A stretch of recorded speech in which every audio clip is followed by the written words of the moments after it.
世一會計專業到位。各位觀眾大家好，歡迎收睇新一集嘅北美稅務學堂。今日咧，我想同大家分享一件事，就係教大家點樣驗證你哋嗰個會計師或者你個 Enroll Agent 個 license 係真定假，佢究竟係冇 license 扮有 license 定係真係有 license 咧咁樣。咁我最近接咗個案例咧，就係由一個假嘅 Enroll Agent 去做一個 tax return。咁呢個 tax return 當然係錯漏百出，咁引起我好奇心。咁首先講一講咩係稅務師啦。稅務師即係我哋廣泛認知係Enroll Agent 或者英文簡稱叫做 EA。咁呢一個 EA 係啲咩頭銜咧？呢個 EA 咧就係由 IRS 稅務局佢頒發嘅一個最高認證，就係話認證呢個人係可以提供一個稅務建議或者係一啲喺稅務糾紛嘅時候代表你同 IRS 交談嘅。咁普通嘅會計師即係普通嘅 preparer 咧，就係冇呢一個權限嘅，除非你係 CPA 或者係律師只有我哋三種咁樣嘅人咧先至有權限嘅。咁講一講呢個 EA 係啲乜嘢啦。EA 咧其實同 CPA 係唔同嘅，因為 EA 其實主要專注喺呢一個稅務方面嘅知識。CPA 咧就好似一個家庭醫生咁樣，即係所有嗰啲 general 嘅嘢，佢哋都會可以幫到你。接下嚟咧，我就會同大家分享一個案例。首先我已經解釋咗，就係話呢個 EA 嗰個考試其實係有一定嘅難度啦。咁攞到呢個 license 嘅人其實係有翻咁上下實力嘅。咁我哋就講一講呢一個真假嘅 EA 點樣分。首先我哋同大家分享咧，就係一個好簡單喺 IRS 嗰度可以自助咁樣搜尋嘅。嗱，大家如果去 Google 嘅話咧，可以打呢個 IRS RPO search。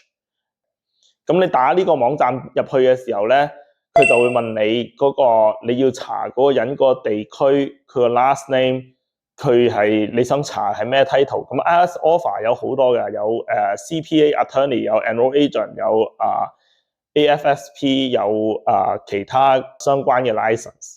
咁你透過呢一個網站咧，你基本上咧就可以查到大概噶啦。我哋睇一睇呢個案例啊。呢個案例咧，佢呢個人咧，佢自稱佢係一個 Enroll Agent 嘅。咁我哋咧就會用呢一個案例去搜尋呢個人係唔係一個真係有牌嘅 Enroll Agent 嘅。呢個人好明顯咧就唔係嘅。咁係咪最後答案咧？其實所有嘅網站咧都有機會出錯嘅。接下嚟我要教大家一個方法，就係終極驗證。點樣終極驗證咧？其實咧 IRS 咧係有講嘅。咁佢可以就係話你 send 一個 email 俾 IRS 去查詢呢個人嘅資料，佢究竟係咪有牌嘅？咁呢個人嘅資料咧，根據 IRS 講係嘛，佢嗰個 IRS Enroll Agent License 咧係 terminate 喺2022年已經 terminate 咗。咩叫 terminate 咧？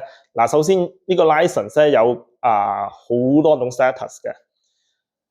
第一種咧就係 active， 即係正常係合法持牌，係嘛？咁第二種咧就係 inactive。咁咩情況之下會出現 inactive 咧？就係你啲 continuing education 出現甩漏嘅時候就會 inactive 啦。咁仲有一種情況咧，就係熒光幕大家見到嗰封信上面講係 terminate。terminate 嘅意思咧就係最差勁啦，就係你係第一你冇 continue education， 第二你有好可能係因為做錯咗某啲程序而俾稅務局釘牌，係啦。所以大家喺揀你哋嘅會計師或者稅務師嘅時候要非常小心，係因為有啲人係冇牌扮有牌，係啦。我奉勸大家一句啦，如果大家唔肯定嘅話咧，可以即係向多啲人查詢，因為有啲人咧佢冇牌扮有牌，講嗰啲嘢咧就似層層，但係到實際出嚟係咪咁樣咧，就唔係咁一回事。咁所以我都係奉勸大家稅季嘅時候要小心揾你哋個會計師如果覺得有問題，歡迎大家聯繫我，可以話俾大家聽嗰個人係咪一個會計師或者係一個稅務師，咁都係一啲合法嘅手段去查嘅。咁所以祝大家好運衰鬼嘅時候，多謝大家。唐人街入邊大部分會計師都只係一種叫做 preparer， 即係話任何人俾20蚊稅務局去申請個 PTIN 咁就可以你攞到個 number， 你都可以去坐喺佢哋 office 嗰度幫人報稅噶啦。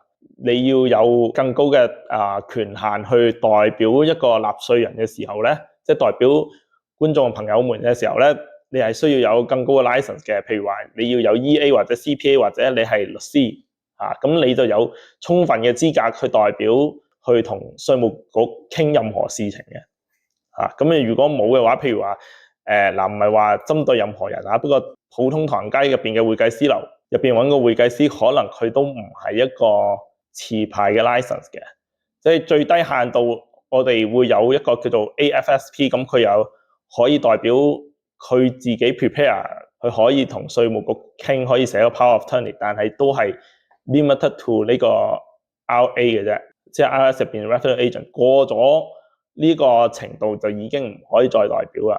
咁但係只有 EA、CPA 或者律師呢3個 license 嘅人先至可以代表納稅人同稅務局進行任何交談。